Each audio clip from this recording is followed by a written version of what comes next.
আসসালামু আলাইকুম। ধরুন আপনি একটি কোম্পানিতে জব করেন। আপনার বস আপনাকে এমন একটি ডাটা দিয়ে বলল, এই নামগুলোকে ফার্স্ট নেম, মিডল নেম এবং লাস্ট নেমে সেপারেট করে দিতে। তখন আপনি কি করবেন বলেন? ম্যানুয়ালি যদি আপনি এটিকে সেপারেট করতে যান তাহলে তো অনেকটা সময় লাগবে।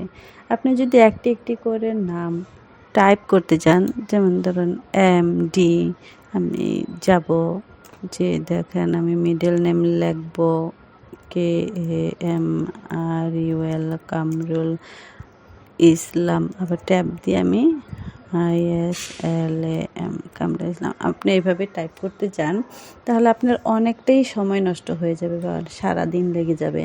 তখন আপনি কি করবেন? এখন আপনি একটি ট্রিক্স খাটিয়ে এগুলোকে খুব সহজে শেষ কাজটাকে করে ফেলতে পারেন। এখন আমি এখান থেকে যে কাজটা করব, প্রথমে হচ্ছে নামগুলোকে আমি সিলেক্ট করে নেব। সিলেক্ট করার পরে আমি আমার কাজটা 1 মিনিটে শেষ হয়ে যাবে। আমি ডেটাতে যাব, ডেটা দিয়ে আমি টেক্সট টু কলামে যাব। টেক্সট টু কলামে যে ডেলিমিটেডে একটা সিলেক্ট করে আমি এখানে ডেলিমিটেড সিলেক্ট করে আমি নেক্সটে যাব।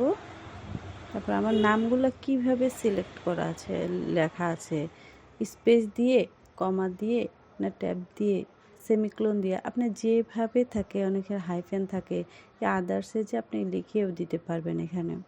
এখন আমারটা যেহেতু স্পেস দিয়ে আছে তাই আমি স্পেসে সিলেক্ট করে আবার আমি নেক্সটে দিলাম। আমি ডেস্টিনেশন ঠিক করে দিব, এটা আমি কোথায় সেপারেট করতে চাই। এখানে একটা ক্লিক করে আমি এই যে নামের ফার্স্ট নেমের এখানে ক্লিক করে দিব। ক্লিক করার পরে আমি ফিনিশ দিব। ফিনিশ দিয়ে আমি দেখেন আমার নামগুলো পুরোপুরি সুন্দরভাবে আলাদা হয়ে গেছে।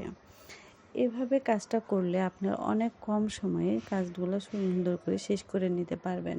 আর যদি আপনি ম্যানুয়ালি করেন তাহলে আপনার অনেকটাই সময় লেগে যাবে। এখন ভিডিওটি যদি ভালো লাগে আপনি একটি লাইক করে সাবস্ক্রাইব করে পাশে থাকবেন। আল্লাহ হাফেজ।